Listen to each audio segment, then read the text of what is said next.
Graças a Deus, vocês me ouvem? Amém. Hoje, então, chegamos no capítulo 7 de Jó. E esse livro que não existe um período histórico claro, né? O livro de Jó. Mas muitos estudiosos acreditam que o livro é o livro mais antigo, né? Que foi escrito, o primeiro. E aí, algo interessante é que todos os...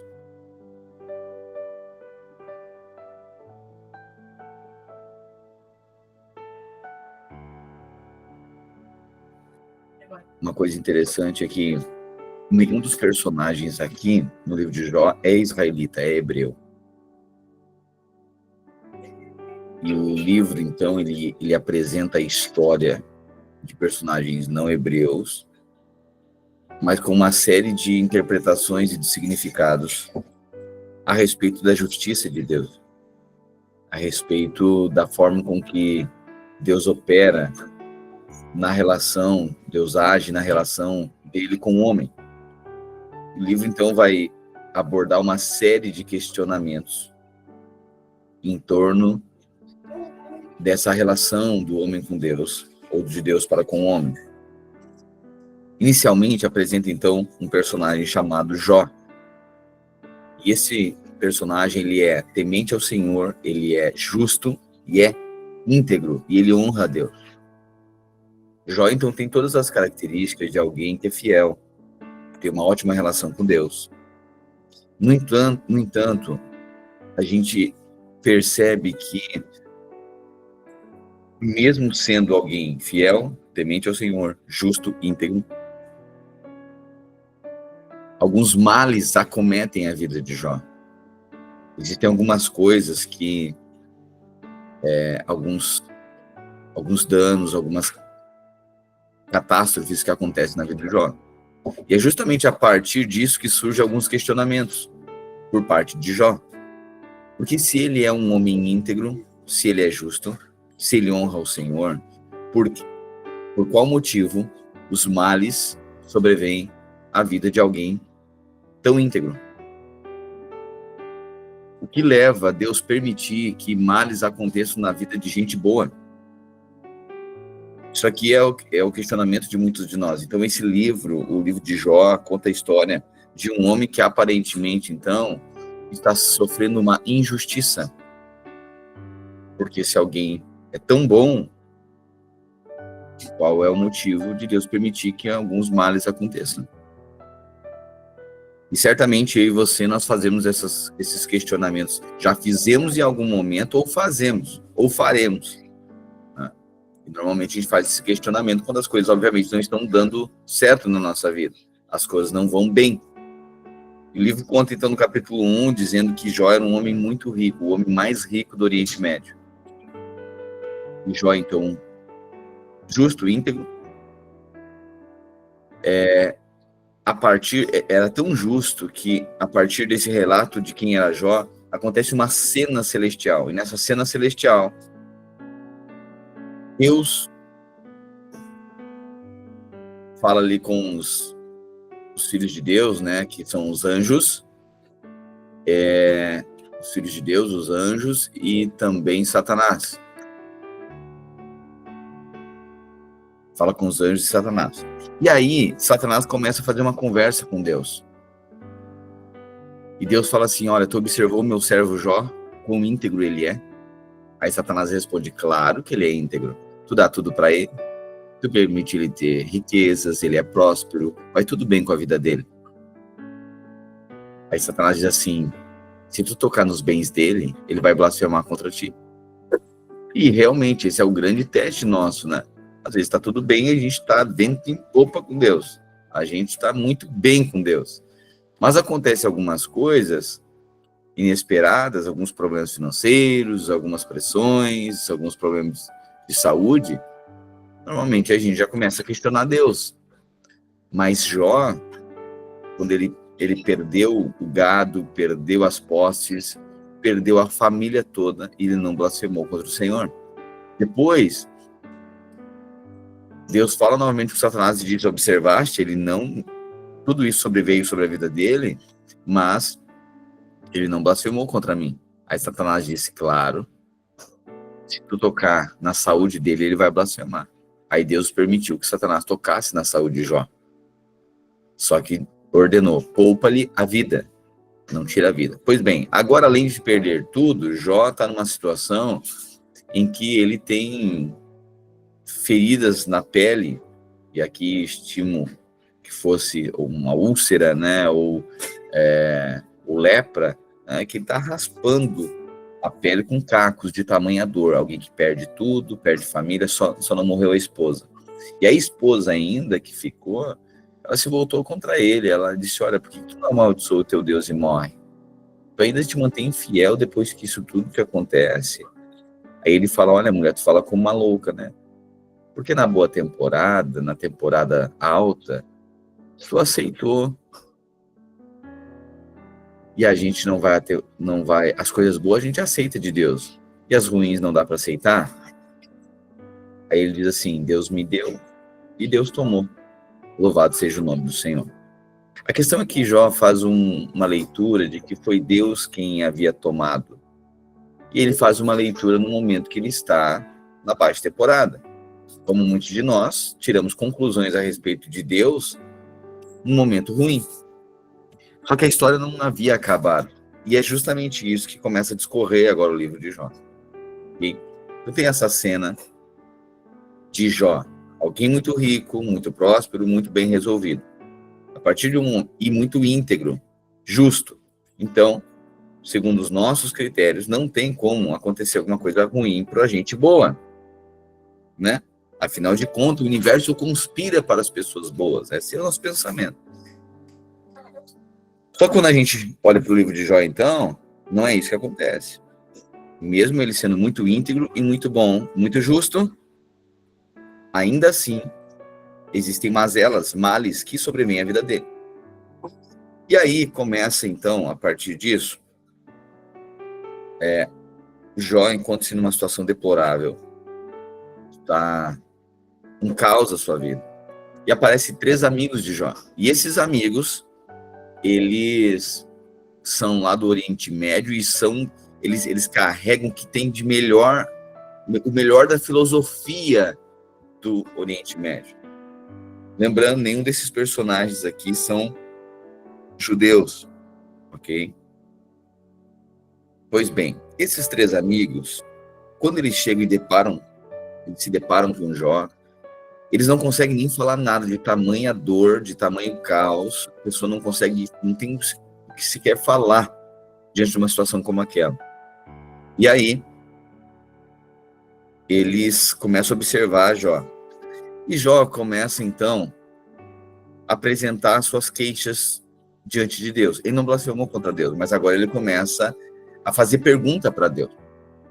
E aí, o livro vai retratar o seguinte: Jó faz questionamentos, um dos amigos responde. Aí Jó responde esse amigo. Aí, a partir da resposta de Jó, outro amigo fala. Aí, a partir desse outro amigo, o que ele fala, Jó responde novamente. E aí, outro amigo responde a Jó. Então, vai virando esse ciclo aqui, né? Uma conversa em que Jó fala, outro amigo fala. Ou melhor, Jó fala, um amigo fala. Aí Jó fala novamente, outro amigo responde. Aí Jó fala outra novamente e outro amigo fala de novo. Pois bem, o livro vai descrevendo, então, esse debate aqui. E esse debate é sobre o quê? Sobre a justiça de Deus.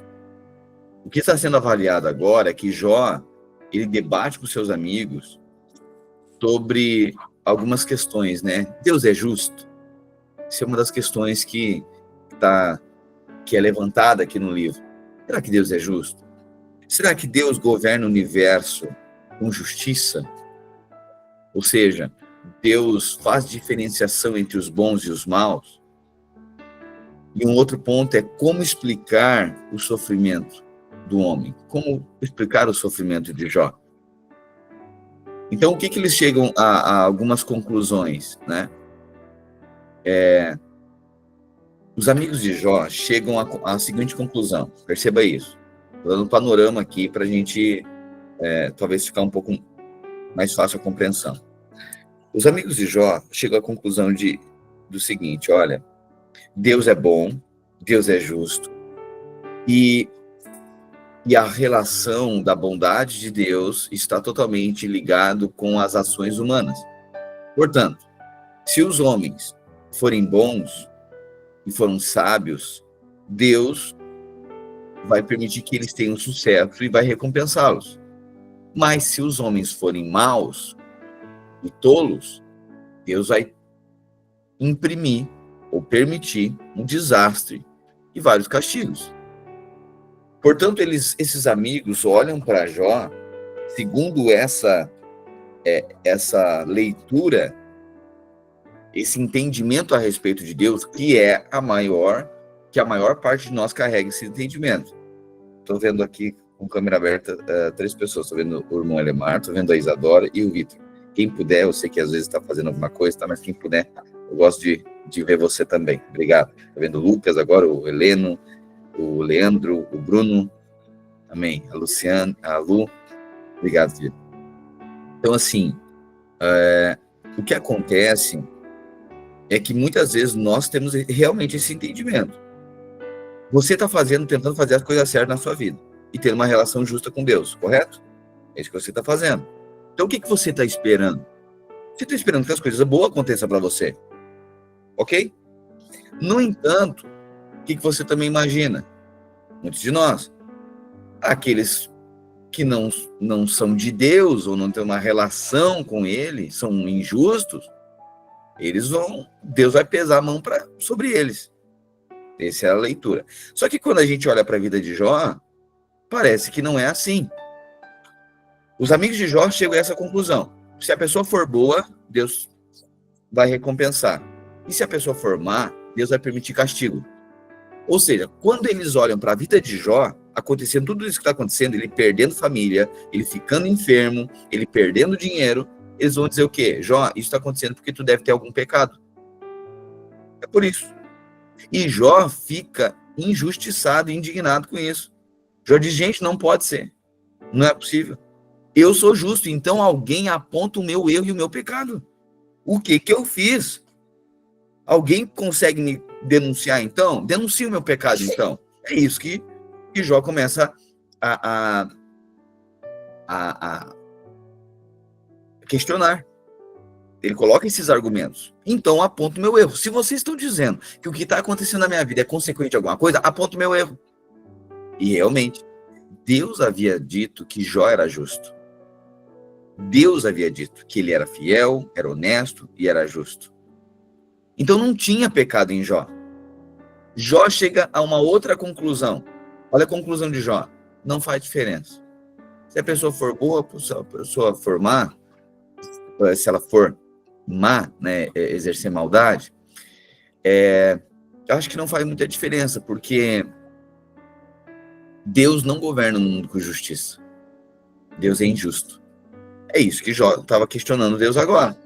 Ele não blasfemou contra Deus, mas ele chegou ao entendimento de que não vale muito a pena fazer coisas corretas. Como muitos de nós chegamos a essa conclusão. O que adianta eu fazer tudo certo, eu me manter fiel, e aí eu fiz tudo certinho num casamento, e aí Deus permitiu que eu sofresse, Deus permitiu que eu estivesse sofrendo o que eu estou sofrendo hoje. Sendo que eu sou uma pessoa maravilhosa. É isso aqui, o questionamento de Jó. Então, não adianta ser fiel. E muitas vezes nós achamos isso, não é? O que adianta? O que adiantou eu me doar? O que adiantou eu ser fiel? O que adiantou eu ser justo? O que adiantou eu fazer tudo corretinho? E aí ninguém me reconheceu e me colocaram, me demitiram. É isso aqui, exatamente o mesmo processo. O que o livro está apontando aqui? Justiça própria. Tem um elemento aqui que é tão problemático, na verdade é mais problemático do que o pecado. O erro é ruim, mas a justiça própria é pior ainda. Porque alguém errado chega um momento diante do confronto que talvez ele reconheça, mas alguém certo é difícil de ele reconhecer que pelo excesso do certo ele pode se corromper. Porque a pior coisa diante de Deus é a gente achar que a gente é bom. Isso é a pior coisa diante de Deus. Jó, ele não pecou, mas ele estava cheio de justiça própria. E era justamente isso que Deus estava tratando. Portanto, a equação com Deus não diz respeito se você e eu somos bons ou somos maus. Pastor, então quer dizer que pode fazer maldade? Não, quem fizer maldade vai ter consequência. Mas não é isso que define o amor de Deus por nós. Porque tão problemático quanto o nosso erro, ou até mais, é o excesso do acerto, a gente achar que é bom. E aí a nossa régua fica tão alta, tão cheia de justiça própria, que a gente critica todo mundo, a gente coloca Deus na parede, porque a gente não pode sofrer alguma coisa. E era isso que Deus estava permitindo para que avultasse essa ofensa, esses questionamentos, essa justiça própria da vida de Jó, na vida de Jó. Muitas vezes a gente lê o livro de Jó e vê o Jó como um coitado, e até como um fiel, afinal de contas, alguém, e eu também acredito nisso, alguém perder tudo e não blasfemar contra Deus. A mulher diz, olha, tu viu que nada dá certo para ti? Tu já viu que a gente já é crente faz uns 10 anos e as coisas só pioraram? Tu já viu que depois que a gente foi para a igreja o negócio pitimbou mais ainda? Faz sentido, né? Porque antes nós tínhamos família, antes nós não éramos brigados com os parentes, antes nós tínhamos gado, nós tínhamos posses, terras, e agora a gente está sem nada disso. E outra, eu tô com uma infecção, outra, eu tô doente, outra, eu tô com febre, outra, eu sei lá o quê. Então, a gente chegou à conclusão de que Deus talvez não seja lá essas coisas. Não faz diferença. Jó chegou a esse entendimento. E aí Deus começa, então, agora a tratar na vida de Jó. O que acontece? Esses amigos de Jó, eles começam a confrontar Jó. E dizendo, Jó, tem pecado, cara. Tem pecado. Por quê? Porque é o pensamento também de todos nós, né? Se está acontecendo alguma coisa errada, tem pecado. Então, os amigos de Jó estavam errados. Eles estavam errados no entendimento de que, ou seja, só vem maldade sobre a vida de alguém porque tem pecado. Esse entendimento estava errado. No entanto, Deus usou eles para confrontar Jó. Porque Jó se acha. Jó estava cheio de argumentos, porque ele é muito bom. É o excesso do certo. Então, nós vimos até o capítulo 5 vários questionamentos, até o capítulo 6, vários questionamentos de Jó. E Jó, ele concluiu que ele era inocente e o sofrimento humano não provém da justiça divina. O sofrimento dele não provinha da justiça divina, ou seja, Deus era injusto. E aí, os amigos concluíram, não, Deus é justo, e Deus governa na base da justiça, e Jó deve ter algum pecado. Pois bem, Jó começa a criticar os seus amigos, né?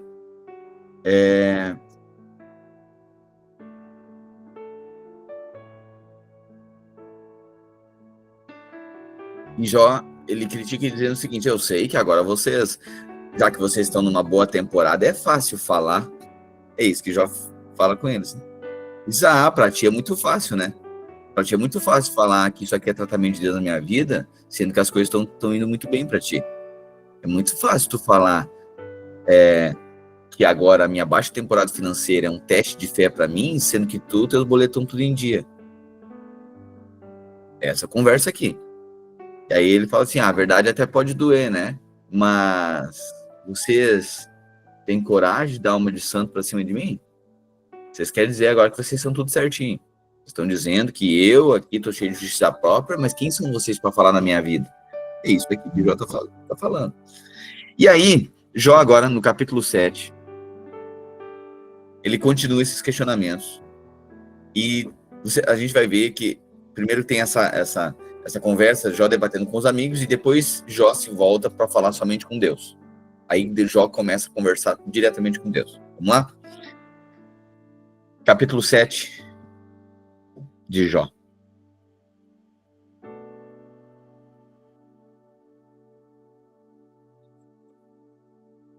A vida nesse mundo é dura como o serviço militar.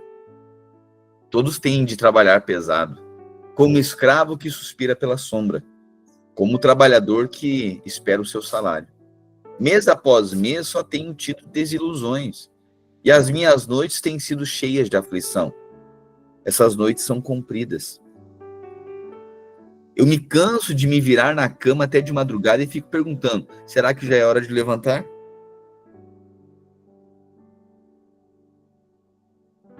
Meu corpo está coberto de bichos e de cascas de feridas.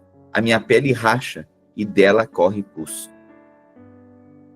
Perceba, Jó está com... que assim, a gente olhando aqui de fora, né?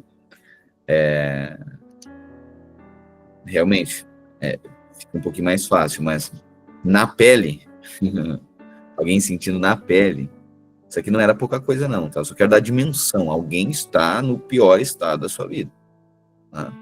Ou seja, uma pessoa com um problema de pele, por exemplo, até para... Não, deita um pouco aí para ver se para de doer um pouco. Não, mas se deitar dói mais. Se ficar em pé cansa e se deitar dói mais. Não tinha medicina avançada. Não, alguém está... Uma doença horrível, né? Saindo pus pela pele. E Jó perdeu tudo, perdeu família. Olha a tristeza de alma, olha a dor. Esse é o contexto. Só que aqui está o ponto. Muitas vezes a gente olha para alguém que está passando por uma situação, a gente tem dó. Esses dias eu falei a diferença entre dó e compaixão. Dó é a gente colocar a pessoa como centro. Compaixão é imprimir a verdade do evangelho sobre a pessoa. Cristo se torna o centro. Quando a gente tem dó da pessoa, a pessoa que é o coitado, a pessoa que é a vítima. E a gente não coloca Cristo e a sua palavra no centro. Nós não somos chamados para ter dó das pessoas, nós somos chamados para ter compaixão das pessoas. E ministrar a verdade do evangelho sobre a vida de alguém. E tudo que nós queremos no dia mal é que alguém nos veja como um coitado. E é bom de vez em quando ficar doente. A gente receber uns cuidadinhos. Passar por umas coisas. Sabe aquelas coisas? A gente tem coisa que a gente nem quer melhorar. Né? A gente não, vai aqui. Por quê? Porque isso aqui tá... esse vitimismo, né? Eu falei isso, irmãos, é diabólico. Esse vitimismo, ai, coitado de mim. Ai, olha só, a pessoa, nossa, parece tão humilde, cheio de justiça própria. Justiça própria. Então, Jó agora está cheio de justiça própria, se achando bom e questionando tudo. Mas a gente olha, com certeza a gente se comove numa situação como essa. Meu Deus, a dor. Mas, meu irmão, você é alguém espiritual, você tem espírito para discernir o que é homem no centro e o que é Cristo no centro. Então não olhe para as pessoas, eu vejo às vezes, sabe, situações que as pessoas, toda pessoa que aparentemente é mais frágil ou mais vamos lá. Tá vendo? Você pega um pai que corrige um filho. Quem está numa situação aparentemente sofredora? O pai ou o filho? Normalmente,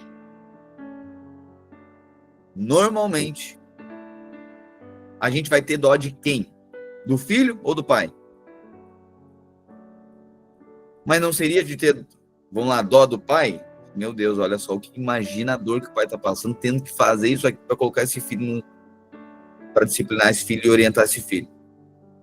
E eu vou lá e dar uma palavra de incentivo para o pai. Eu quero dizer que eu estou contigo, parabéns pelo que estás fazendo, que tu não vai perder teu filho. Não, mas a gente fica com dó do filho. Tá vendo? Mas é ele que bagunçou. Foi ele que fez errado. E ele está sendo corrigido. Então, devemos celebrar esse pai. Não, mas muitas vezes é o homem no centro. A gente tem dó. Não tem compaixão do pai. Tá vendo? Aí, na vida da igreja, a mesma coisa. Alguém leva uma correção, a gente fica sempre do lado da pessoa. Eu me coloco no lugar da pessoa. Pois é, mas coloco no lugar da criança, tá errada. O pai também se coloca no lugar do filho, por isso que daí não vai matar, por isso que vai dar a varada para corrigir, disciplinar, mas não para matar, porque também já foi criança, porque também você compreender que aquilo não é para morte. Isso aqui é um espírito, irmãos. Que o Espírito Santo nos dê olhos espirituais, discernimento, para perceber o espírito do vitimismo. Quando é Deus tratando na vida de alguém, para remover a justiça própria. Para remover esse espírito de coitadismo. Que a pior coisa na vida de alguém é o espírito de coitadismo. A pessoa está sempre num problema e a gente olha e pessoas... Se quer ver, só perceba como é que são as conexões das pessoas. Você vai ver que pessoas com um espírito... Entra lá numa empresa. Aí as pessoas com espírito de vitimismo, elas já se juntam todas, coitadinho. Impressionante. Impressionante. Dá um dia para você ver. Daqui a pouco, fulano conversando com ciclano, ciclano conversando com beltrano. Gente, mas não é possível. É um imã. É um imã, porque é pelo espírito.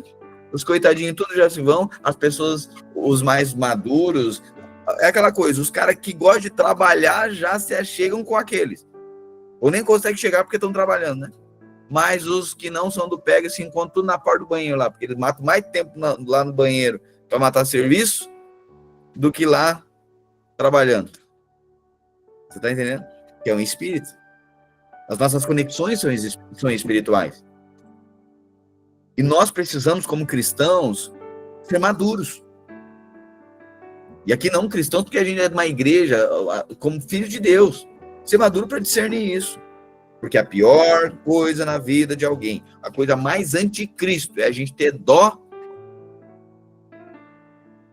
do outro, pastor. Não de nós mesmos, porque quando a gente tem do outro, a gente age assim como conosco também. E igualzinho. Ai, não, eu tenho dó do outro. Não, você tem dó de você mesmo. Eu tenho dó, porque eu amo ele. Não, que você ama a si mesmo. E Jesus diz que é para negar a si mesmo. É confrontador, né? Pois é. É Jó.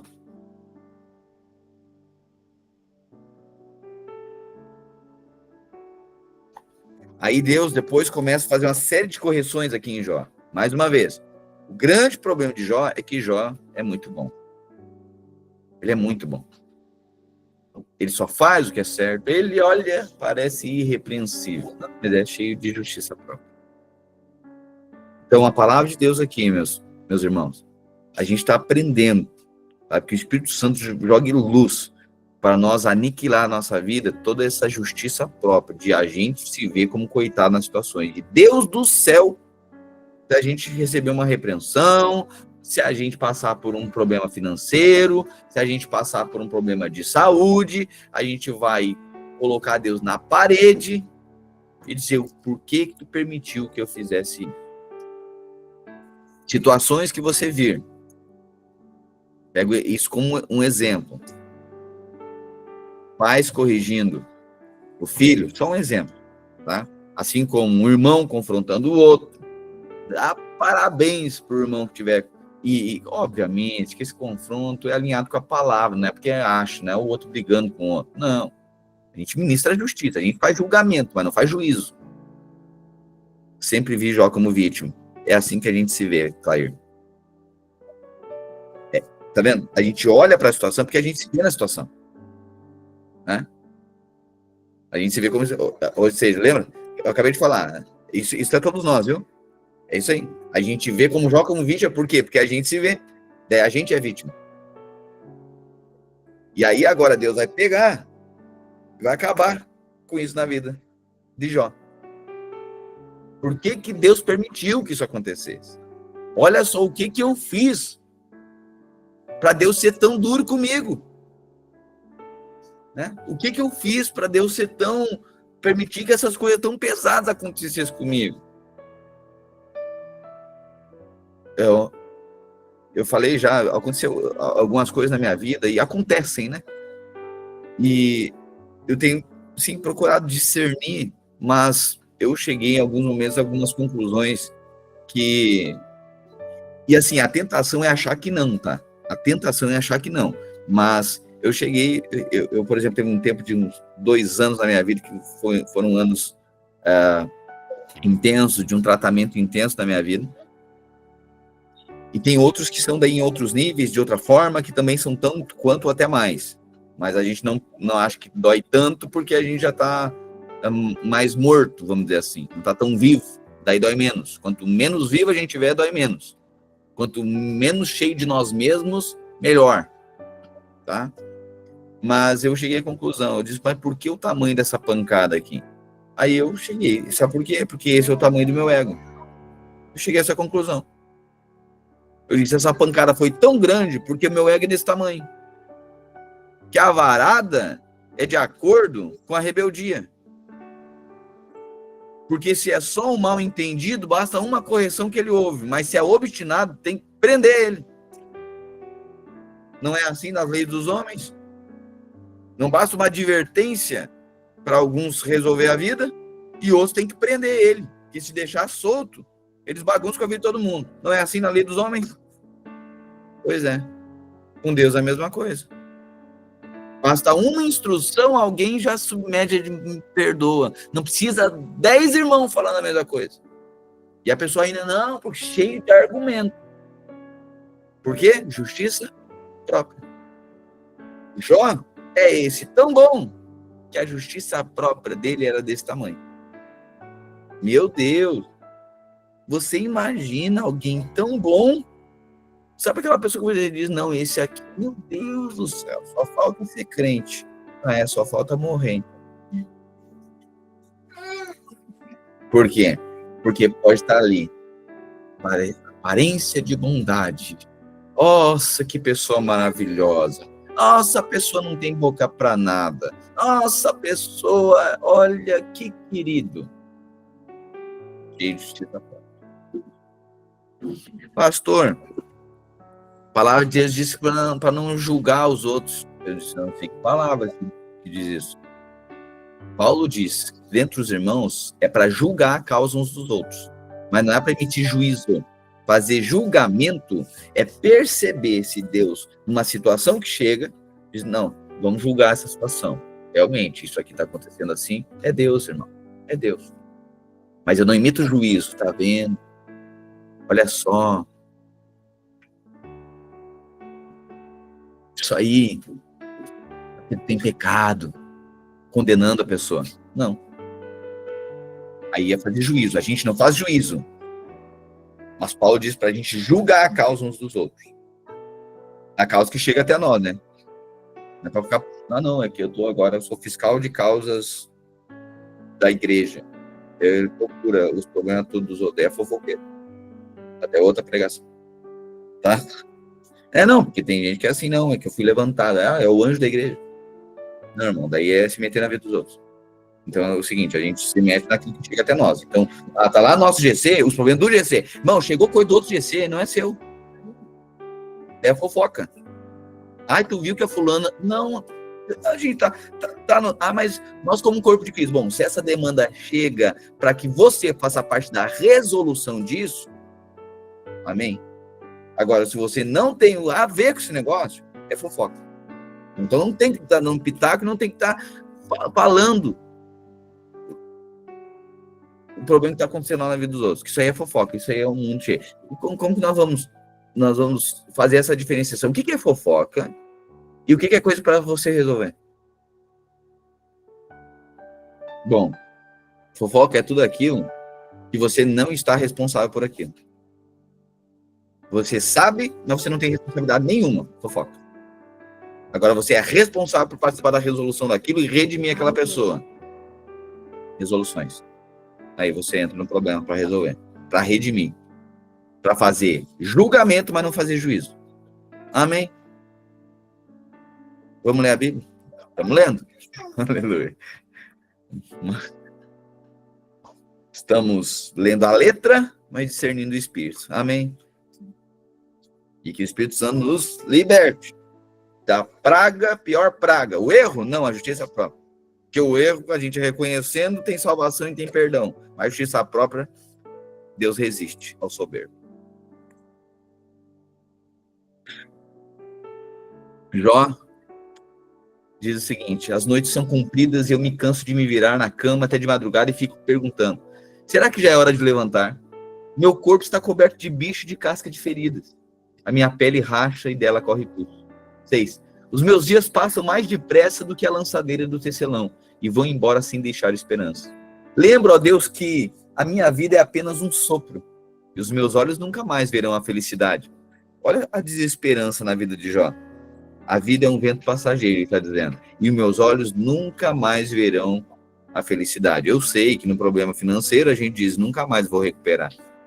Eu sei, né, que nas nossas limitações, na nossa dor, a gente fala, eu sei que isso aqui nunca vai restaurar.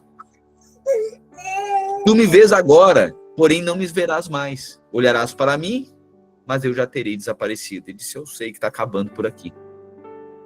Como a nuvem que passa e some, assim aquele que desce ao mundo dos mortos nunca mais volta. Olha, Jó. Ele não volta para casa. Ninguém mais lembra dele. Por isso, não posso ficar calado. Estou aflito, eu tenho que falar. Preciso me queixar, pois o meu coração está cheio de amargura. Será que eu sou o mar ou algum outro monstro do mar para que fiques aí me vigiando?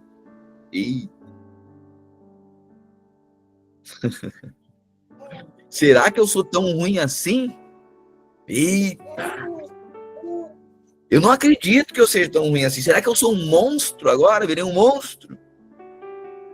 Quando penso que na cama encontrarei descanso e que o sono aliviará a minha dor, então me espanta com sonhos e com pesadelos me enche de medo. Meu Deus do céu. Além de tudo isso, Jó, quando dormia, conseguia pegar no sono, toda aquela dor tinha perturbação noturna.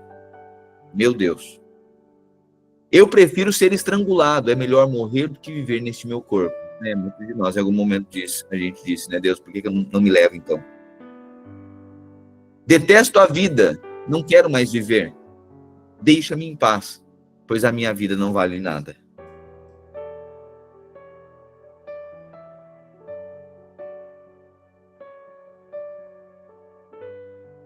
O que somos nós para que nos dê tanta importância e te preocupe com a gente? Olha, Jó, lembra daquela canção? Quem sou eu para que o Deus de toda a terra se preocupe com o meu nome? É Jó, só que ele está falando uma outra perspectiva. Ele está dizendo assim, que sou eu para que o Senhor esteja com os olhos tão atentos, imprimindo juízo sobre mim?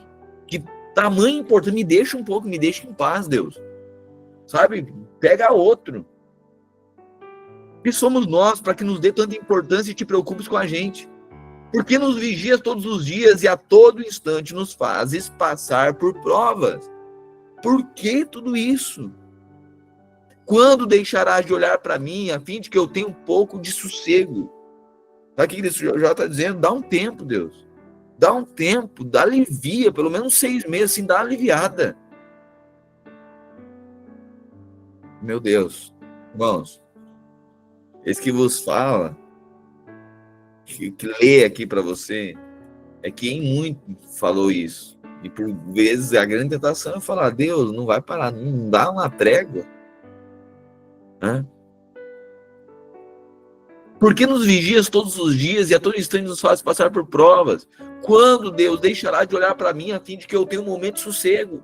Se eu pequei, olha agora, que pecado eu tenho? Se eu pequei, que mal fiz a ti, ó vigia das pessoas? Por que tu fizeste de mim o alvo das tuas flechas?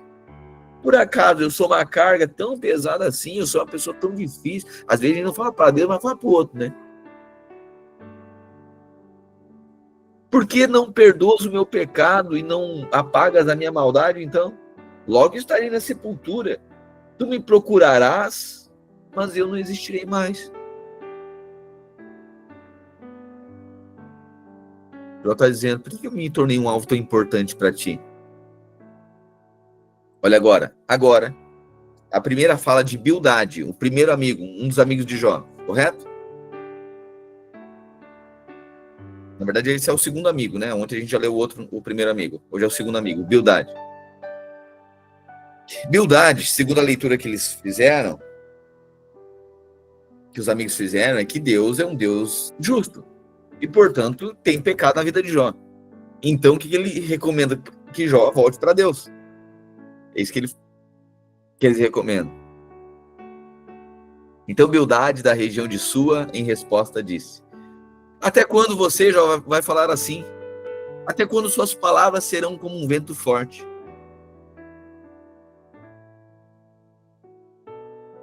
Será que o Deus Todo-Poderoso faria o que não é direito? Ou seja, será que Deus comete erros? Meu Deus. De certo, seus filhos pecaram contra Deus, Jó, e ele os castigou como mereciam. Ou seja, os amigos têm uma leitura de que Deus é justo e Deus imprime as coisas ruins bem quando tem pecado. Portanto, às vezes tem isso, né? Se está acontecendo na vida do outro é porque tem algum pecado. Tanto é que quando a gente pensa assim, a gente procura pecado na nossa vida. E quando acontece com o outro, a gente diz que tem pecado na vida do outro. Faz sentido? Meu Deus, para acontecer um negócio desse na vida do fulano, deve ter bagunçado feio, né? Porque é a mesma leitura que a gente faz na nossa vida. Isso é justiça própria. Olha, de certo, algum filho teu pecou e essa maldição está vindo sobre ti, Jó. É o que o Bildade está concluindo. Agora, volte para Deus e ore ao Todo-Poderoso, Jó. Se você é mesmo puro e honesto, Deus virá logo ajudá-lo e lhe dará de novo o lar que você merece. A riqueza que você perdeu não será nada comparada com o que Deus lhe dará depois. Uau, peraí. Aleluia. A base desse argumento de Bildade está errado, mas a profecia está certa. Ele está dizendo, olha, se tu fez tudo certo, então Deus vai se voltar e vai te abençoar. Ou seja, mas não era se fez certo ou errado, né? Essa não é a base da justiça de Deus. Agora, o que Bildade diz para Jó, acalma. Deus pode vir ajudá-lo e dar o lar que aqui ele falou que você merece, né? De mérito. Não, mas Deus pode restaurar o seu lar. A riqueza que você perdeu não será nada comparada com o que Deus lhe dará depois. O que ele estava dizendo? Jó, espera, não acabou a história ainda. Porque Jó estava dizendo, eu posso morrer agora. E eu quero morrer. Deus deu, Deus tomou. Pois é, Jó, mas a história não acabou ainda. Amém? Lembre-se disso. Se essa é a sua leitura na baixa temporada, lembre-se que a história não acabou ainda. Faça a pergunta aos nossos antepassados. Aprenda com a experiência deles. Vamos lá? Versículo 8. Pois eu te peço, Jó, faça pergunta aos nossos antepassados, aprenda com a experiência deles. Pois nós nascemos ontem e não sabemos nada. Os nossos dias na terra passam como a sombra. Deixe que os nossos antepassados falem a você e os ensinem. Da sua experiência, eles dirão isto. Será que a tábua pode crescer fora do brejo ou o junco viver sem água? Eu gosto da versão a mensagem, esse versículo aqui, diz assim.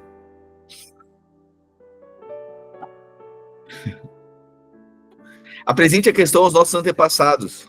Estude o que eles aprenderam dos seus ancestrais.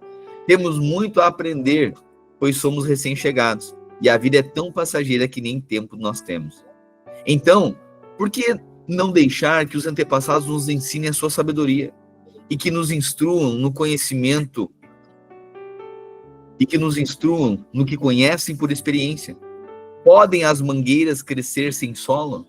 Podem os deliciosos tomates existir sem água? As flores não são lindas antes de colhidas? Mas sem solo ou água murcham mais rápido do que a grama. Isto é o que acontece com quem se esquece de Deus. Sua esperança não dá em nada. A vida dele está por um fio, pois toda confiança está em coisas frágeis como a teia de aranha. Uma sacudida e o fio se rompe. Tenta se agarrar a ela e o fio cede. Ou são como espinheiros que brotam à luz do dia, invadindo o jardim. 17. Esparramam-se para todo lado, estragando as flores, e agarram-se até mesmo nas rochas. Mas quando o jardineiro os arranca pela raiz, o jardim nem sequer nota a sua falta. Quanto antes o perverso for embora, melhor. Assim a boa planta pode crescer em seu lugar. Não há como Deus rejeitar quem é bom, e com certeza não ajuda o que é mal. Deus fará você rir de novo, Jó. Você ainda vai pular de alegria. Seu inimigo vai se dar mal, e ele verá seu castelo de cartas desmoronar. Aí Jó continua. Capítulo 9. Então Jó respondeu e disse, olha a resposta agora de Jó.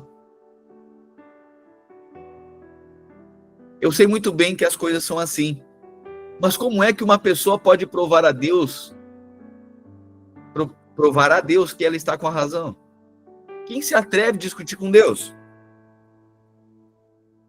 Ele pode fazer 1000 perguntas, a que ninguém é capaz de responder.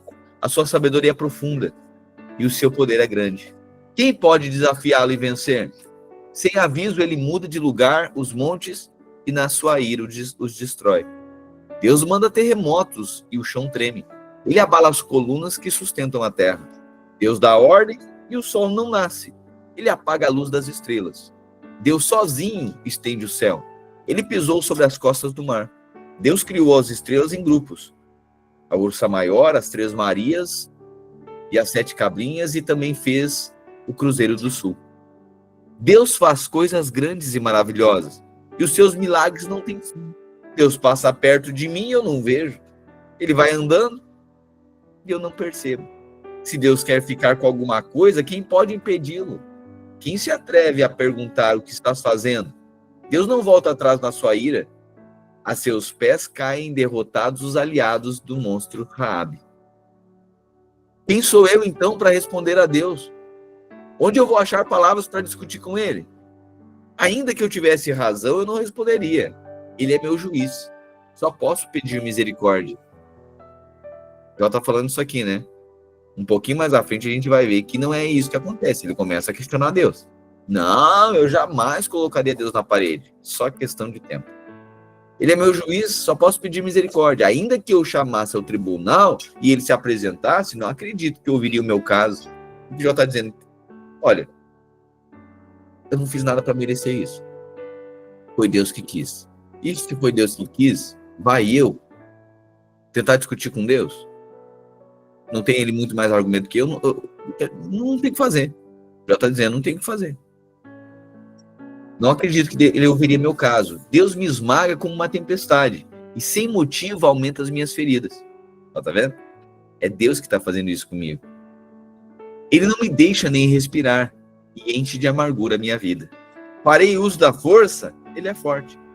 Chamarei Deus ao tribunal, e quem o obrigaria a comparecer? Sou inocente e sincero. Sou inocente e sincero. Eita, Jó. E era mesmo. Esse é o problema, entendeu? Pastor, então quer dizer que a gente não... Deve ser ruim, então. Não, deve ser bom. Tá, mas Jó está dizendo que é bom e parece que é um problema. Não, o problema é que Jó confia na sua bondade. Ele mede Deus pela bondade dele. Esse é o problema. Não é ruim ser bom. Ser bom é bom. Deve ser bom? Deve. Deve ser justo? Deve. Deve ser íntegro? Deve. Deve ser fiel? Deve. O problema é que você não pode medir a bondade de Deus por isso. A gente não pode medir as coisas que acontecem na nossa vida pelo que nós estamos fazendo. Porque daí nós somos o centro. Amém? Então, o que acontece de bom não está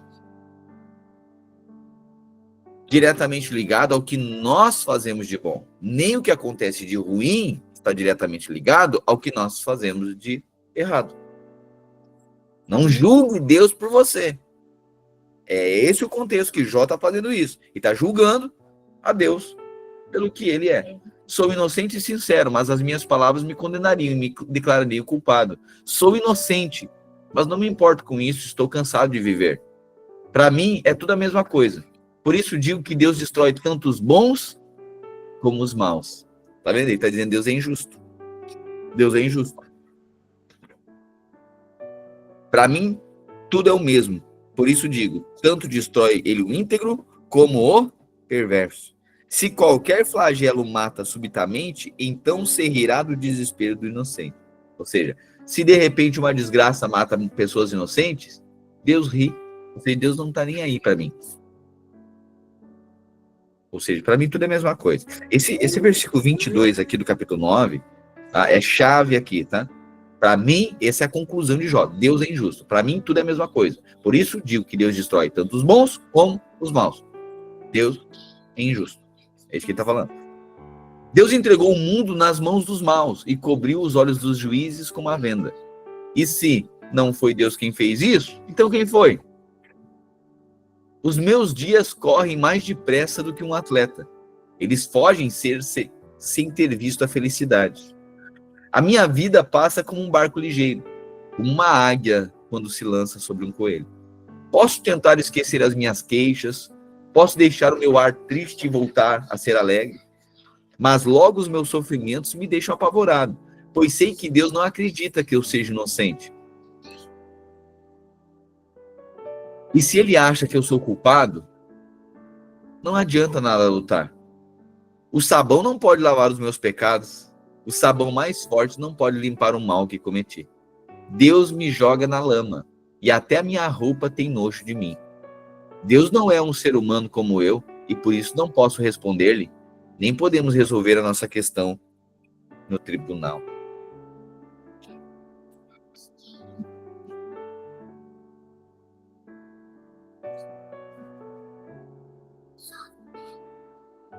Interessante, né? Versículo 29 aqui. E se ele acha que estou culpado, não adianta nada lutar. Ou seja, serei condenado. Por que, pois, trabalho eu em vão? Mais uma vez, só quero dar ênfase nisso aqui. Ou seja, o que adianta eu ser fiel para estar colhendo isso aqui? O que adianta eu trabalhar, ser honesto, se os outros que fazem tudo errado ali são prósperos? E eu fazendo tudo certo aqui, as coisas não acontecem. Eu não estou mentindo, não estou sonegando, eu estou fazendo o que é correto, pago minhas contas, tento fazer, não ser injusto, não tento passar a perna em ninguém, e tô desse jeito. O outro ali faz, bagunça, acontece, e parece que Deus está com ele. O que adianta? É inútil servir a Deus desse jeito. Versículo 29 é exatamente isso que ele está dizendo. É inútil servir a Deus. Olha a conclusão de Jó. 32. Deus não é um ser humano como eu e por isso não posso responder-lhe. Nem podemos resolver a nossa questão no tribunal. Para nós dois não há um juízo que possa julgar a mim e a Deus. Ó Deus, para de me castigar. Ou seja, na versão ARA, né? ARA, ele diz assim, tira ele a sua vara de cima de mim e não me amedronte o seu terror. Ó Deus, para de me castigar. Não me enches de medo com seus terrores. Então eu falarei e não terei medo, pois a minha consciência não me acusa. Capítulo 10. Aí Jó agora, ele continua e ele protesta contra essa severidade de Deus, né? Ele está dizendo, não suporto mais. Eu estou cansado de viver. É isso aqui, toda mãe falou isso aqui para nós, né? Eu não aguento mais, estou cansado, já estou cansado. Isso aí é um drama de toda mãe, nossa, de cada dia.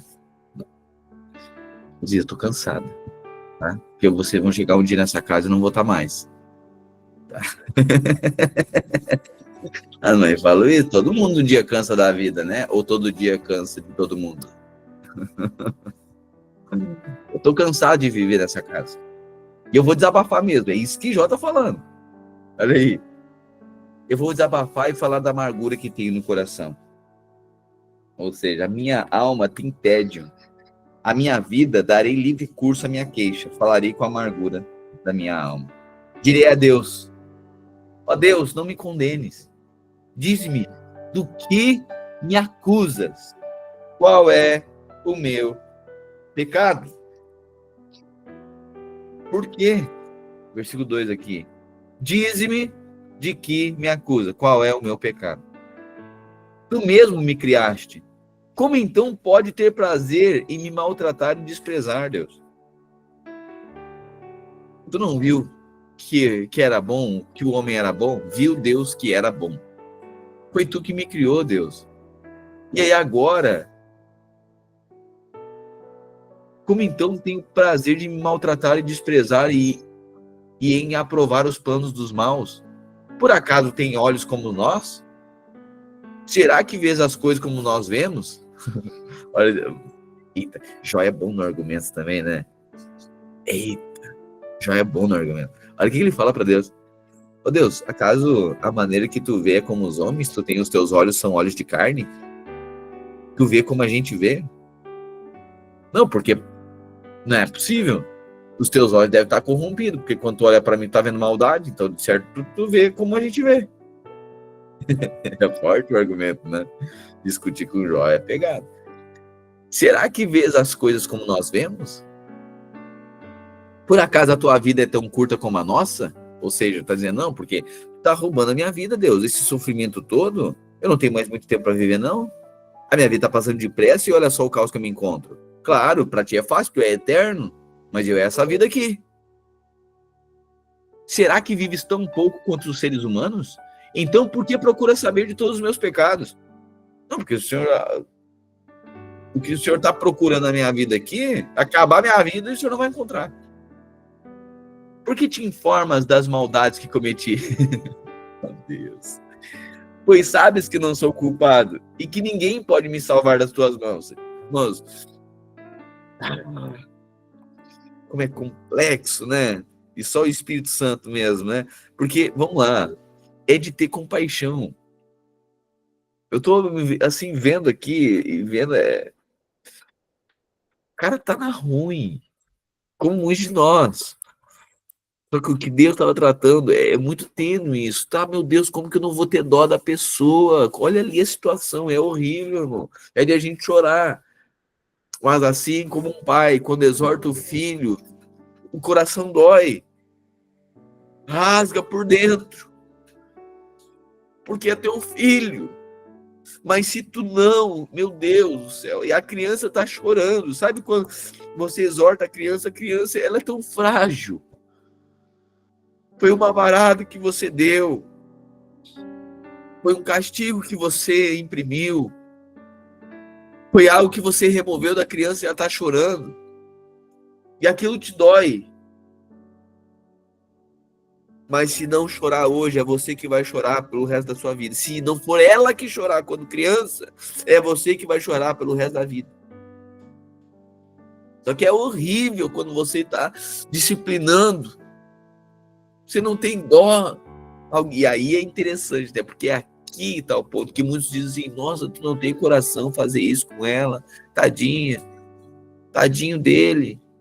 Para que tudo isso? Não precisa tudo isso. É por isso que tem um monte de gente aí que vira bagunça, vira um horror. Porque tem um monte de gente que na hora de imprimir a disciplina tem dó. Ao invés de ter compaixão. Por isso que a gente não pode andar por aquilo que a gente sente. A gente deve andar pelo Espírito. Aleluia. Aleluia. Mas isso não quer dizer que você não se compadeça da pessoa, que isso não doa no seu coração. Sabe, tem pessoas, irmãos, que às vezes a pessoa está lá passando um problema financeiro enorme. Tá, aí a gente tem dó, daí vai lá, patrocina, vai lá, tá, resolve aqui, resolve de novo. Mas aí você vai ver que sabe por que ela passa por aquela situação? A pessoa é displicente. Ela faz a coisa do jeito dela. E aí faz as bagunças. Não tem ninguém para corrigir e ensinar, e a pessoa se ressente e se ensina também. Não quero que ninguém se meta na minha vida. Ah, entendi. Pois é, mas aí quando tá na ruim, quem é que vai lá vai ajudar? Aí ajuda uma, ajuda duas, ajuda três, ajuda quatro. Passa 1 ano, 2 anos, 3 anos, 4 anos, 5 anos. Ah, entendi. Então aqui tem alguém que não quer aprender, mas quer que todo mundo tenha dó. E aí parece que a gente está fazendo maldade quando vê alguém passando por essa situação e não estende a mão. Bom, por que tem alguns que aí tem que estender a mão e outros não?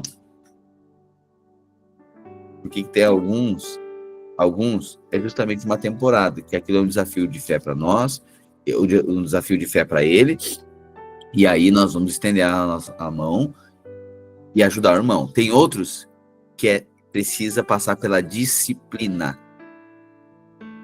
de Deus, para aprender a não gastar com o que não deve, a fazer diferenciação daquilo que é mais importante. Que a pessoa precisa, estou falando de um exemplo financeiro, né? Aqui. Pode ser qualquer um, né? Mas que a pessoa precisa, na alta temporada, precisa administrar, precisa organizar suas finanças e investir em coisa que vai permanecer. Porque um hambúrguer lá na rua permanece um dia.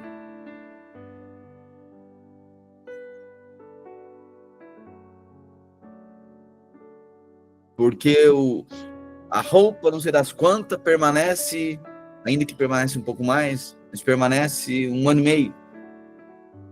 Mas se aquilo fosse por uma parcela, pode que aquela coisa durasse 15 anos. Entendeu? Aí a pessoa precisa fazer distinção das coisas, daí é aprendizado. Mas se a gente vai lá toda a vida, a gente vê muito isso em casos com dependência química, né? Claro, vai lá, faz a bagunça, quem tem que ir lá pagar? Os pais, os irmãos, os familiares ou a igreja. Já fizemos isso. Vamos lá, daí a gente fez uma vez, fez 2, fulano não faz isso e tal, não sei o que, o cara vai lá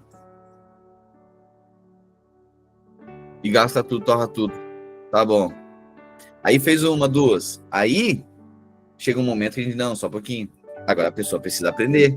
E aí o AJ tá batendo na porta, o AJ tá ameaçando, a pessoa tem que sair de casa, é o caos. E aí o que fica? Nossa, a igreja tá vendo isso e não tá fazendo nada. Tá vendo sim, filho. Só que agora precisa de disciplina. É Deus. Porque ali parece um coitado, né? Mas é orgulhoso que não ouve ninguém. É soberbo que não ouve ninguém.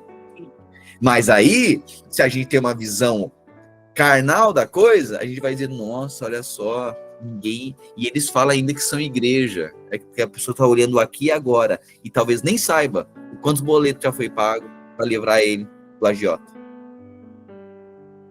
O que os parentes já fizeram para livrar ele. As dores que uma mãe carrega. Que um pai carrega. E aí chega o dia e diz, meu filho, essa foi a tua decisão. Aí é quando a mãe celebra que o filho está sendo preso. Graças a Deus. Por quê? Porque pelo menos o preso vai parar de fazer um pouco de bagunça. E é capaz de ficar preso e viva. Porque se ficar livre, vai ser morto. Porque endividado está guardado ainda, porque não tem como mais fazer dívida. Mas se tiver com crédito, a bagunça vai aumentar mais ainda. Você está entendendo? E aí parece que você não tem dó. Alguém vai dizer, nossa, você não tem coração. Vocês estão dizendo isso, coitado dele. Não, é que a gente não olha segundo a carne, a gente anda segundo o Espírito. E a gente não tem dó, a gente tem compaixão. A compaixão deixa eu te falar, não vou te dar R$1 para tu arrumar essa tua bagunça aqui, mas vou te ensinar como é que tu vai fazer. Isso é ter compaixão. Amém? Agora a pessoa errou, foi um erro, foi coisa, vai lá e ajuda. A gente vai lá e estende a mão, meu Deus, aconteceu um problema e tal, a temporada da vida, meu Deus. Mas o normal da vida, você vê que a pessoa é uma pessoa coerente com as coisas. E prioritariamente, não é só porque ela faz tudo certinho, não, ela ouve, ela é humilde. Ela não diz, não, mas olha só que vocês querem falar comigo desse jeito, mas olha só, eu que mando meu dinheiro, eu que faço isso daquilo que é o jeito que... Ou em outras situações, né? Com o filho, na educação dos filhos. Não, o que eles são? O que a igreja está se metendo na minha vida? Ah, não, é que eu pensei que a tua vida fosse a vida da igreja. Eu pensei que tu fosse membro do corpo. Ah, mas entendi, tu é um membro que tem vida própria. Então, ele é um monstro, né? Porque uma mão andando sozinho na rua é um monstro. Eu sou a cabeça ambulante. Não, então é um monstro, né? Então, sabe, toda religiosidade faz essa divisão aqui. Eu tenho a minha... Isso aqui é independente, isso aqui ninguém tem nada a ver com isso. Ah, entendi. Mas na hora do boleto, eu quero que todo mundo tenha a ver com isso. Mas na hora de tomar a decisão, ninguém tem nada a ver com isso. A hora que eu tiver na ruim, Deus tem que intervir. Mas a hora que eu tiver na alta, na boa, Deus não tem nada a ver com a minha vida. Ah, entendi. Tá declarada a religiosidade aqui.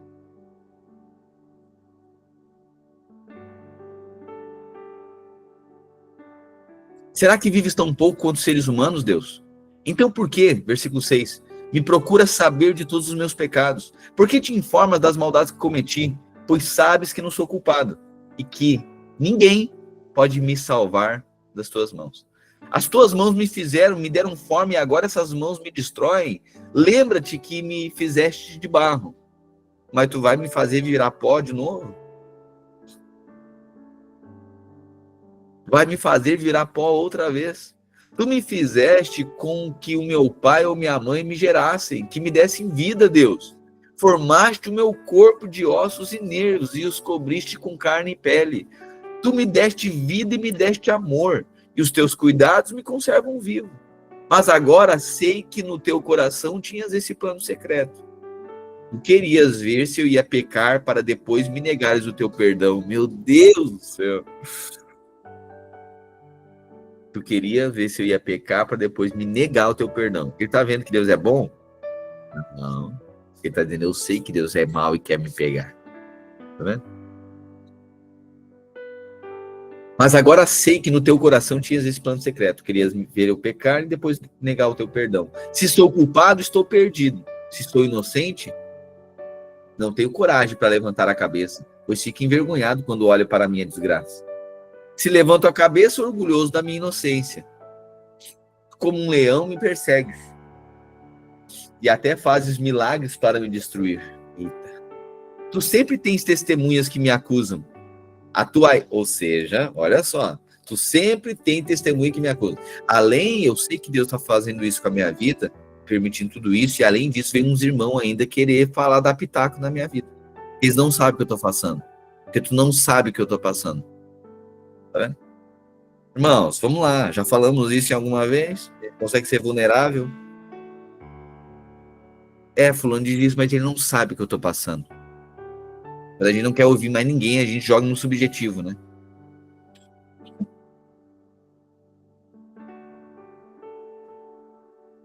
Tu sempre tem testemunhas que me acusam. A tua ira contra mim vai aumentando. Tu me atacas sem parar, como se fosse um exército. Ó Deus, por que me deixou nascer? Eu deveria ter morrido antes mesmo que alguém me visse. Eu teria ido no ventre da minha mãe para a sepultura. Meu Deus. Jó capítulo 10. Olha só, 10.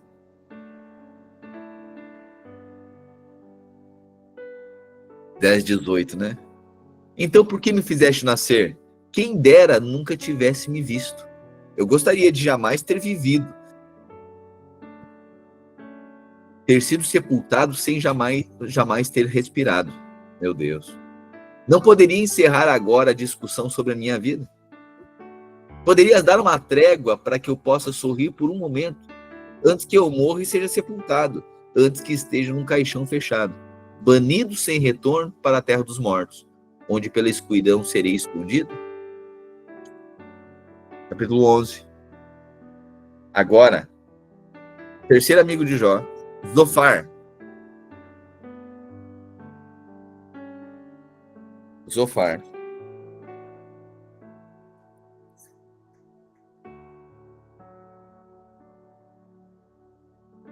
Zofar confronta Jó agora. Zofar faz uma uma leitura dizendo, olha, se tu te arrepender dos teus pecados, Deus é capaz de fazer alguma coisa na tua vida, mas tu tem que reconhecer que tu não é tudo isso, Jó. Zofar confronta Jó. Zofar está dizendo, tu é soberbo, quer ver? Então Zofar, da região de Naamá, em resposta disse, será que todo esse palavratório vai ficar sem resposta? Olha só. Vou ler na outra versão aqui. Que mundaréu de palavra!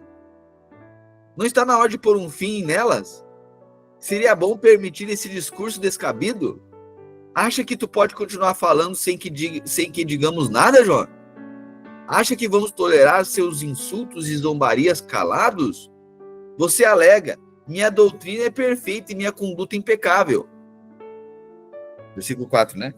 Tu dizes, a minha doutrina é pura e eu sou limpo aos teus olhos. O que eles estão dizendo? Tu está dizendo que tu é justo. Eu sou honesto, eu sou íntegro.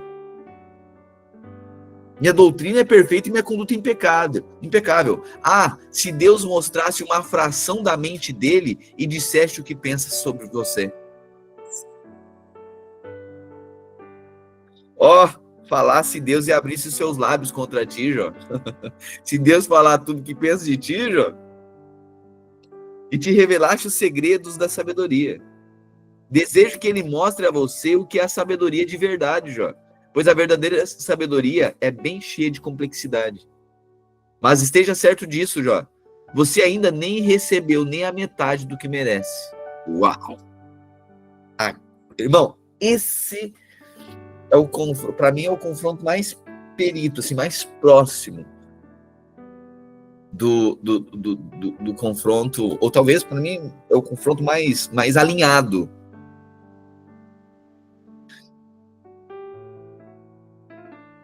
Qual é o grande problema aqui? E vamos lá. A minha consideração, o que Jó está passando, é a pior coisa que tem na vida. Bom, numa situação como essa, não tem. Perder tudo, perder filho, perder riqueza, e tá doente, tudo junto. E assim, o negócio caos mesmo. E ainda Jó, pessoas confrontando Jó. Não, é pior coisa na vida, tá bom. Aí alguém diz o seguinte, ô Jó, sabe qual é o teu problema? É que tu acha que tu não merece isso. Quer dizer que tu merece muito mais, tu merece pior que isso. Entendeu? Quer ver? Vamos lá. Você já se imaginou assim, irmã? Você já teve uma situação dessa? Nós já tivemos uma situação dessa, tudo junto? Não, isso aqui? Você já foi a pessoa mais rica da Terra e perdeu tudo? Não. A gente já perdi tudo, mas não nem tinha nada. Ai, meu Deus, perdi tudo que eu tinha. Mas nem tinha. É o outro com 95 anos ele que entregou toda a vida para Cristo, mas que toda a vida, converteu agora. É mais ou menos, entendeu? Só que às vezes a gente é tão soberbo que julga ser muita coisa, tá vendo? Nossa, perdi tudo. Tanto é que às vezes a gente até a gente chega diante de Deus assim, né? Ai, Deus, eu abri mão de tudo para te servir, mas não tinha nada. Não, porque uma coisa é a pessoa, meu Deus, ter uma carreira, a pessoa ter uma vida tal, e a pessoa pegar tudo isso, agora abrir mão para seguir Jesus. Ela tem que negar essa vida, porque ela é grande, ela era muita coisa, beleza? Né? Eu falo, quer ver? É muita soberba, é muito a pensar além do que convém. É a gente chega na vida da igreja lá, porque a gente tá todo pitimbado financeiramente, tá devendo, tá sendo ameaçado de morte, porque tá devendo tudo, tá? Daí a gente chega procurando um salvador, daí o Senhor nos salva. Que a gente tá precisando melhorar. Aí a gente olha e diz, nossa, essa igreja quer tirar meu dinheiro. Mas que tirar, filho? Tu nem tem. Tirar o quê? Vai dizer isso não é soberba? Tá entendendo o problema? Né? É que a gente acha que a gente é grandes coisas. Nossa, essa igreja quer o meu dinheiro, mas tu nem tem, filho. Porque faz parte, por exemplo, se é uma pessoa que tem muito e ter essas desconfianças, né? Ainda e aí você vai ver que uma questão de coração, né? Porque tem outro que diz assim, tudo que eu fizer ainda é pouco. Aqui tá o ponto. O que o amigo de Jó tá falando? O que Zofar tá falando? Ô Jó, deixa eu te falar uma coisa. Sabe o que está acontecendo? Não é nem metade do que merece.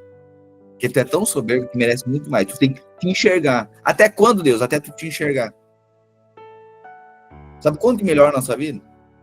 Quando a gente reconhece que merecia o pior ainda. É difícil, né? É porque a gente se acha bom. A gente diz, eu não... Tá, Deus, dá aliviado, porque eu não mereço tudo isso. Mas, irmão, não tem... Deus não é na equação. A pancada é do tamanho da nossa soberba. Assim como a varada é na intensidade da resistência do filho. Quando temos essa revelação é horrível. E é justamente isso que vai nos fazer a vida, levar a vida ressurreta. A gente sempre está tentando escapar, né? E Deus está nos colocando, sabe, chegar e por isso que é chegar e dizer, Senhor, ainda que a figueira não floresça, ainda que não haja fruto na vide, ainda que produto da oliveira minta, ainda, Deus, que isso aqui nunca se resolva. Todavia, eu me alegro na salvação. Eu não merecia, mas o Senhor me alcançou. Ainda que esse casamento nunca se resolva, ainda assim eu me alegro no Senhor, porque eu não merecia. O que eu merecia mesmo era muito pior que isso.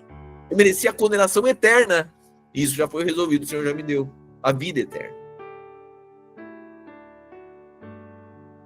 Portanto, se eu terminar a minha vida pior do que isso, quero te falar, eu sou grato ao Senhor, o Senhor foi bom comigo. A minha eternidade já está resolvida. Pastor, mas isso aí é um atestado de contentamento, satisfação, que vai ficar resolvido assim. Não, filho, é um atestado de humildade, de entender que a gente é pior do que a gente imagina, porque não é sobre Deus, é sobre nós.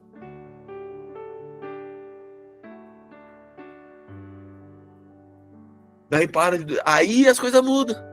Você vai ver. Calma, vai mudar. Toda essa conversa de Jó aqui, espera. Jó tá questionando, tá brigando, tá vendo que Jó tá resistindo todo mundo? Um amigo confronta, ele já devolve, o outro amigo confronta, ele já não ouve ninguém, tá vendo? Tão soberbo, porque ele tá certo. E quem tá certo, acha... E quem acha que tá certo, ele não ouve ninguém, é soberba. Daí Deus não pode fazer nada, porque ele é muito soberbo. Ele sabe de tudo. Ele vem na igreja para ensinar. Ele tava no mundo, daí converteu e agora quer ensinar.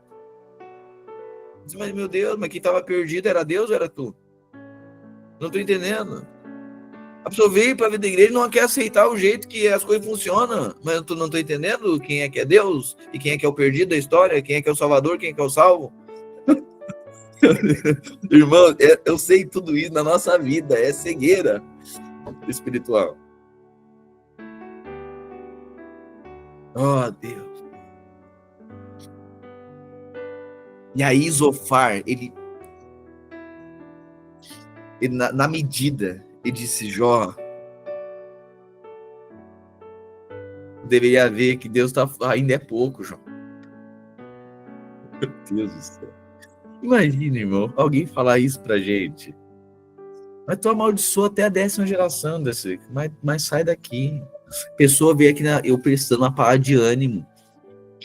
Ainda fui falar com a pessoa, tudo isso, ele vem me dizer ainda. Isso aqui é Deus tratando a minha vida. O meu ego, quem que ela pensa que é? Quem que ele pensa que é? E eu vou procurar outra igreja, porque Deus é amor, Deus não é isso aí. Ah, entendi. Eu vou procurar uma igreja que Deus não gosta dessas coisas assim, não pode ser essa guerra toda assim. Vou procurar uma igreja que fale de amor. Tá bom. Eu vou procurar uma igreja mais alinhada. Só que tem que rasgar essa parte da Bíblia, tá? Não esquece disso. Oh, Deus. Irmãos, não é para essa vida. A boa obra que ele começou, ele vai completar até o dia de Cristo. Porque nós estamos sendo forjados para a eternidade, para ser habitação de Deus. Não tem como nós ser habitação de Deus e não ter o Espírito dele. Não tem como ser habitação de Deus sem o caráter dele. Estamos sendo forjados. Sabe, às vezes eu vejo pessoas, sabe, em conflitos e coisa, eu quero entrar, sabe, vontade de entrar, dar uma palavra de ânimo, mas não, é Deus. Tem coisa que a gente quer entrar porque vai ver, meu Deus, a pessoa está indo para um caminho e vai se perder. Mas é Deus. Aí eu não vou me meter agora porque é Deus, é necessário. E se eu me meter naquele que Deus está querendo tratar, eu vou apanhar junto. Que quando às vezes tem coisas que daí a gente quer se meter para ajudar, mas daí a gente só quer ser Deus, no lugar de Deus. Porque a gente se acha melhor do que Deus. Porque Deus é mau para permitir uma coisa dessa. E eu sou bom para salvar ele. Então eu sou o Salvador. E Deus é mau. Não, é Deus tratando. É Deus. É Deus. Irmãos, a gente precisa chegar na conclusão de que tudo é Deus. Tudo é Deus.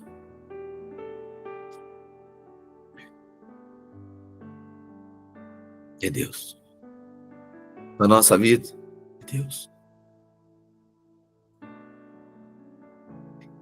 Pastor, eu sei, eu sou nada, eu sou um verminho de Jacó, eu sou um bichinho da goiaba. Não é pensar menos de si. Porque aí tu tá olhando e tu tá te vendo ainda. É a partir de ti. É não pensar em si. Não mais eu. Ele em mim. Cristo. E quando que a gente não tá pensando em nós? Quando tá pensando nele.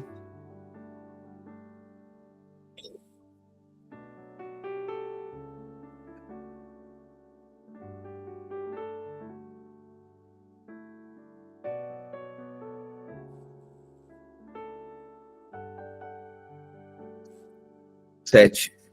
Jó, você acha que pode explicar os mistérios de Deus, Jó? Olha, Zofar. Acha que pode traçar um perfil do Todo-Poderoso?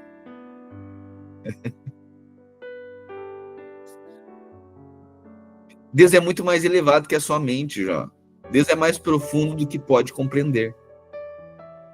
Irmãos, a gente só aí edita o nome de Jó e coloca o nosso. Você acha que tu pode explicar Deus, os mistérios de Deus, Israel? Tu acha que tu pode traçar o perfil de Todo-Poderoso? Deus é muito mais elevado do que a tua mente, Israel.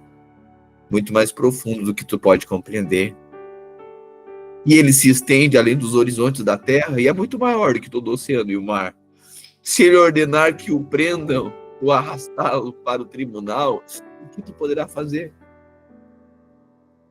Ele percebe de longe a mentira, Israel, e reconhece a maldade à distância. Ele sonda coração, Israel. Tu não sonda coração. Tu não conhece mente, ele conhece.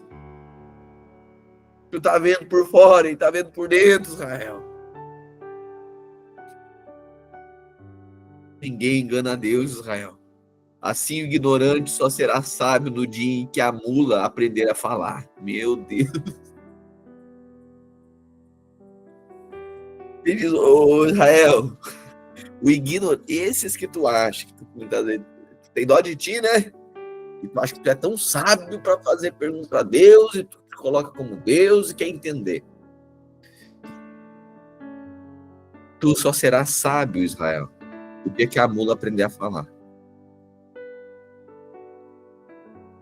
Mas fique tranquilo. Eu tô colocando o meu nome, tá? Daí se você quiser, daí você coloca o seu, tá? Cada um daí com o seu espelho. Que isso aqui é bom, resolve tanta coisa na nossa vida. Como alguém disse aqui, eu acho que foi a Luciana, Lu Fraga falando, né? É horrível quando a gente tem revelação disso, né? E é justamente a coisa mais necessária, né? Deus não nos dá só o que a gente precisa, o que a gente quer, né? Mas o que a gente precisa, né? Mas fique tranquilo. Se você abrir o coração, olha só, o Zofar falando para Jó, falando para o Israel. Mas fique tranquilo, Israel. Se tu abrir o teu coração, pedir ajuda para Deus e para Ele estender as mãos, se limpar das mãos do pecado e recusar-se a escolher o mal em casa, você poderá encarar o mundo sem sentir vergonha e andar seguro, sem medo nenhum. Você se esquecerá das suas angústias. Elas não passarão de vagas lembranças. O sol vai raiar e brilhar para você, e toda sombra será dispersa ao romper da manhã. Confiante de novo e cheio de esperança, você descansará. Olhará em volta e desfrutará toda a segurança. Bem acomodado e sem grandes preocupações, você será procurado por muitos por causa de tanta bênção. Aleluia. Mas o ímpio não verá nada disso. Continuará descendo ladeira abaixo, sem ter para onde ir, sem esperança, apenas a morte certa. Agora Jó responde, capítulo 12, a gente encerra aqui. Jó respondeu, vocês falam... Jó é difícil. Jó é difícil. Ele é muito bom, gente. É a gente, né? Ah, tá, vocês falam como especialistas, então. Versículo do capítulo 12 aqui, ó. Na verdade, vós sois o... Nossa! Engraçado, né? Mas olha só. Na verdade, vós sois o povo e convosco morrerá a sabedoria. O que ele tá dizendo? Nossa, mas vocês são especialistas em discernir a vida dos outros. Ele diz, não, se vocês morrer, acabou a vida na Terra, porque vocês que fazem a leitura de todo mundo, vocês são especialistas. É muito engraçado. Vocês falam como especialista. Até parece que quando vocês morrer, não sobrará ninguém para ensinar outros para viver. Ou seja, vocês estão fazendo leitura de mim, mas parece que vocês sabem tanto. Quando vocês morrer, ninguém mais na Terra vive. Porque eles não vão ter como viver, porque não sabem, né? Vocês sabem de tudo. Oh, Deus. Olha, Jó, ele é bom no argumento. Mas lembre-se, Jó está revelando a nós isso, como agimos quando estamos cheios de justiça própria. Que treva, é desse jeito. Grazi. Mas lembre-se de que eu também penso. Olha, Jó, eu quero dizer que vocês têm um monte de interpretação e tal, mas Deus também fala comigo. Eita. Ah, tá, porque não sei o que você diz que testifica no corpo, que não sei o que 2 ou 3, que vocês estão percebendo isso. Tá, mas Deus também falou comigo, e falou ao contrário. Entendi, irmã.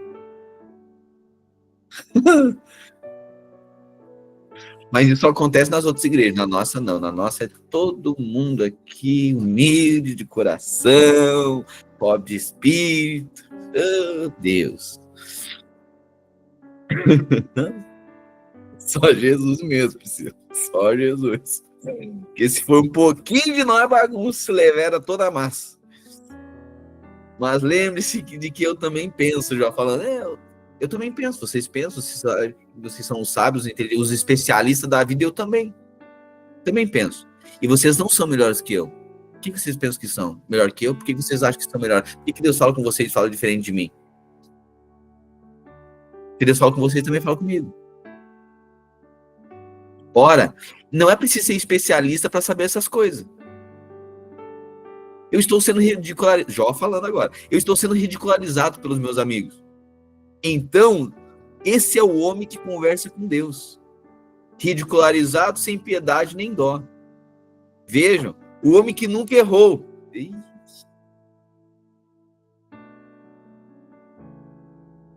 É fácil para quem está do bem bom acusar. Meu Deus. É fácil para vocês estão em maioria, ninguém sabe o que eu estou passando. É fácil para quem está no bem bom acusar, para o próspero desprezar os que estão na pior, estão na ruim. Ah, tá falando, né? Que eu deveria fazer assim, assim, assado pro meu carro, para minha casa, para minhas contas, mas ele fala isso porque, olha lá, tudo certinho, andando num carro bom e tal, pisando no tênis da Zara. Entendeu?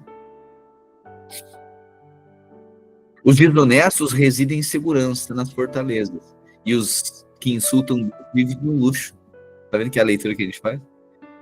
Eles pagam um ídolo para receber proteção. Mas perguntem aos animais, deixem que ensinem vocês.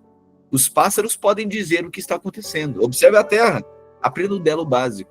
Ouçam, os peixes do mar dirão a vocês o que sabem. Não está claro que todos eles concordam em que Deus é soberano e que tudo está nas suas mãos? Ou seja, o que ele está dizendo? O que vocês estão dizendo, eu também sei, gente. Até os animais sabem disso. Entendeu? Eu sei. Ah, tá, não sei o quê, que se voltar ao Senhor. Mas vocês falam isso porque vocês não estão na ruim. Entendeu? Eu sei disso aí que você está falando. Você não aceita, entendeu? Eu já sei disso tudo. Não é novidade para mim. É isso que o Jó está falando. Observe a terra. Aprenda dela o básico. Ouçam os peixes do mar, dirão a vocês o que sabem.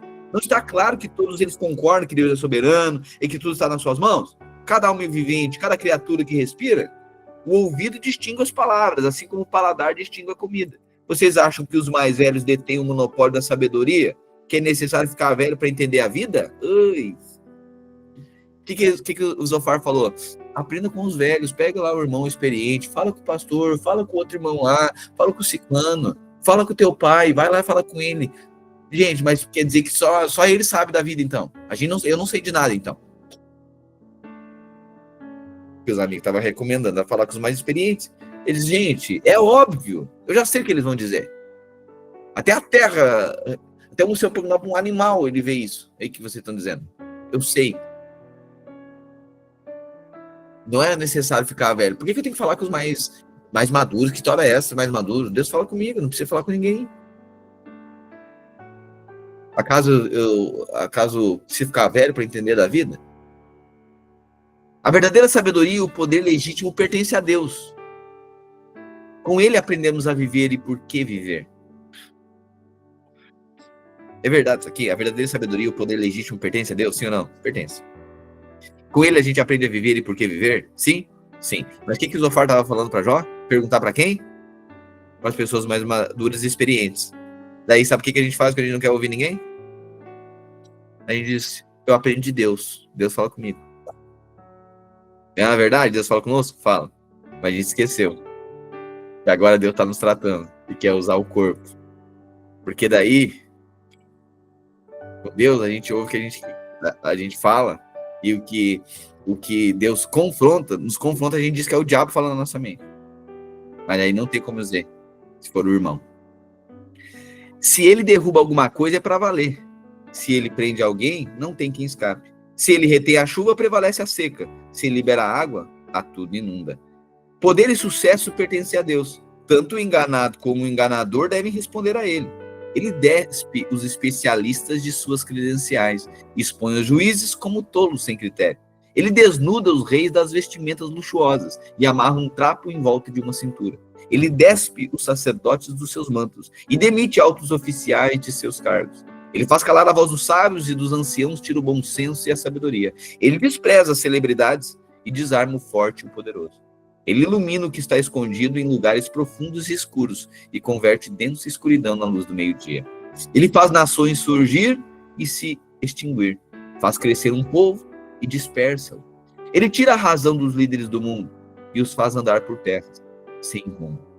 Eles tateiam no escuro, cambaleando como bêbados. Amém? Até aqui, amanhã a gente continua. Aleluia. Capítulo 13, Jó vai defender a sua integridade. Agora ele continua. Essa conversa aqui vai continuar um pouco, tá bom? Porque alguém obstinado no acerto não para de argumentar nunca. Mais argumento, mais argumento, mais argumento. Daí leva mais 6 meses, leva mais 1 ano, leva mais 2 anos, às vezes 5 anos, às vezes 10 anos, para chegar um dia e bater no peito. E reconhecer que não é pelo acerto e não é pelo erro. É sobre Cristo. Está Cristo. Já não estou mais com dó de Jó. Amém. Isso quer dizer que provavelmente Priscila está deixando de ter dó de ti mesmo. E nada mais parecido com Cristo de alguém que se nega a si mesmo. Quem quiser ser meu discípulo, negue-se a si mesmo, tá vendo? Esse é negar a seu argumento, negar a sua justiça própria, negar de ficar argumentando, e muitas vezes só sofrer o dano. e ver que tudo é Cristo, colocar Cristo no centro e não a gente no centro. Nem na vitimização, na dó, que a gente é o centro. Nem na soberba. E no argumento, na argumentação. Porque é o homem no centro também. É sobre Cristo, está no centro. Amém? Você pode dizer, como falamos ontem, que palavra nunca tinha lido com essa visão esclarecedora. Amém. Aleluia. Aleluia. A palavra jogando no nosso... Aleluia. Aleluia. Irmão, eu só quero celebrar Jesus aqui com você hoje. A gente só está lendo a palavra.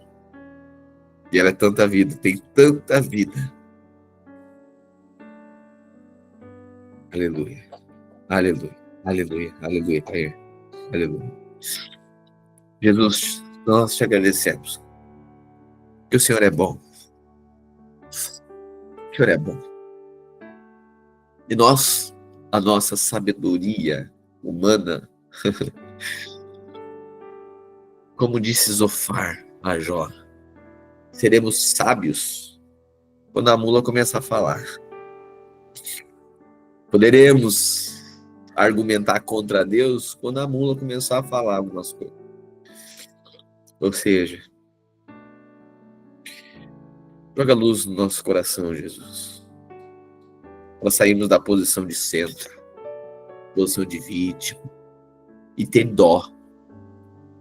Mas leva o nosso coração até compaixão, sim, daqueles que se encontram em apuros, mas que carreguemos o espírito correto. Sobretudo a respeito de nós. Livra-nos, ó Deus, de centralizarmos a nossa vida o tempo inteiro, que é essa grande tentação. Quando estava no mundo e aí viemos para o Senhor, a nossa luta era contra o pecado. A gente estava lá imerso no pecado, reconhecemos, essa era a nossa guerra, mas agora não é mais. Porque o pecado não tem mais domínio sobre nós, porque nós não estamos debaixo da lei, mas estamos debaixo da graça de Cristo. Portanto, agora a nossa luta não é mais contra o pecado. Já foi vencida na cruz do Calvário, nós tomamos posse dessa revelação, dessa realidade. E agora? Agora a luta é outra. É contra a nossa justiça própria. É contra a nossa carne, os nossos argumentos, nossa soberba, nossa vaidade, a vaidade do pensamento.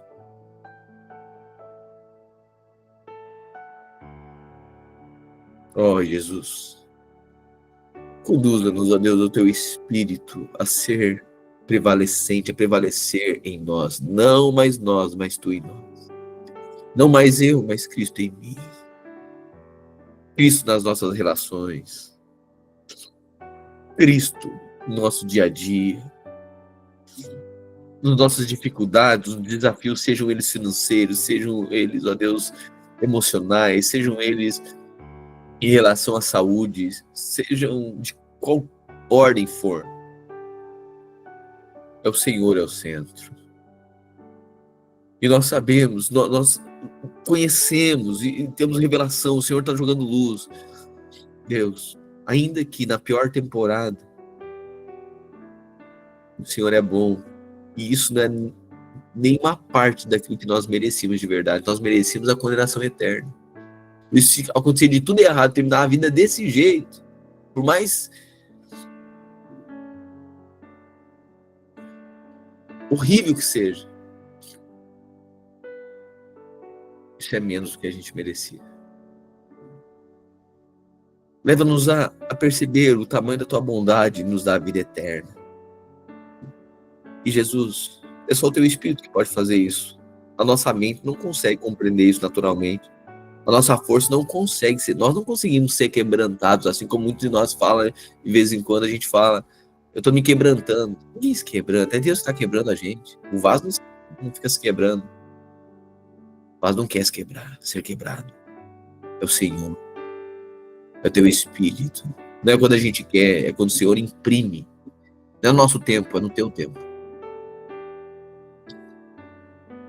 Nos leva, Deus, a ter o teu Espírito, a transbordar o teu Espírito. Já temos o teu Espírito, mas nos leva a quebrar esse vaso, esse argumento, essa justiça.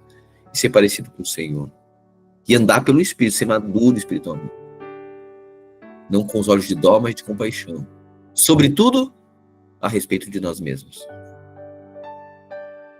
Nós oramos e te agradecemos pela tua palavra, que é vida, vida, vida, vida, luz, revelação. Ah, Jesus, se não for a tua palavra, ela é alimento para os nossos dias. Ela é espelho diante de nós. Ela é um norte, ela é uma bússola. Ela é um pão, ela é uma água. Ela nos sacia. Somos gratos. O Senhor é bom. Te agradecemos pela nossa vida hoje. Como está? Se melhorar, glória a Deus. E se ficar assim, somos gratos porque nós não merecíamos. Nós oramos em nome de Jesus. Amém e amém. Amém, querido. Boa tarde, bom trabalho. Aqueles, meu Deus, alguns aqui têm que trabalhar já 1 hora, enfim, depois a gravação fica. Ele coloca novamente o grupo, no grupo ali, as gravações, para aqueles que, de alguma forma, perderam um pedacinho, enfim, puderem retomar depois. Amém? Graça e paz, boa tarde.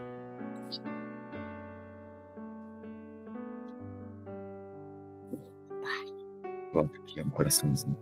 Coração. Pode colocar esse coração. Oh. Coloca de novo aqui. Pronto. Tá bom.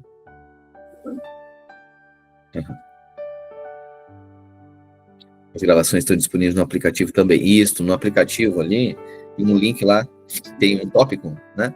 Que vai direto pro YouTube, tá? No aplicativo, irmãos. Ok? Pode botar pra mim.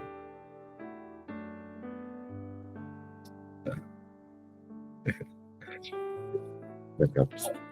Irmãos. Tchau, irmãos. Sim. E pros irmãos também. E é tchau direitinho, né? Fala desse jeito. Fala tchau direitinho, não bebo. Tchau. Tchau, queridos. Graças a Deus. Posso mexer no teu computador um pouco? Ou não?